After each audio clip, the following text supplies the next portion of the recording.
আরেকটা জিনিস মনে রাখতে হবে যে কেউ কারো রিজিকে ভাগ বসায় না, কেউ না। আমরা অনেকে মনে করি যে আমি ওকে দিলাম, ওকে খাওয়াইলাম, আমি বোধহয় খাওয়াইলাম। না, সে আপনারটা খায় নাই, সে তার রিজিকই খেয়েছে।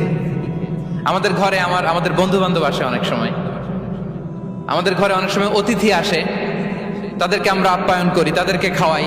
আসলে সে আমারটা খায় না, সে কারটা খায়? তার নিজেরটাই খায়। বিষ্ণু ইসলাম এটা খুব সুন্দর করে বলেছেন। ওনার কাজিন চাচাতো ভাই আব্দুল্লাহ ইবনে আব্বাসকে একদিন অনেক নাসিহা করছিলেন। করতে করতে এক পর্যায়ে তিনি বললেন, ওয়া আলাম, ইবনে আব্বাসকে বলছেন, ওয়া আলাম আন্না মা আসাবাকা লাম ইয়াকুন লিইখতিআক ওয়া মা আখতাআকা লাম ইয়াকুন লিইউসিবাক। আব্দুল্লাহ, জেনে রেখো, যেটা তুমি পাওয়ার এটা তুমি কোনোদিন হারাবা না। যেটা তোমার হওয়ার কথা ছিল ওটা তুমি কোনোদিন মিস করবা না। আর যেটা তুমি পাওয়ার কথা না, গোটা বিশ্বের সব শক্তিকে হাতের মুঠোয় আনলেও সেটার দেখা তুমি পাবে না।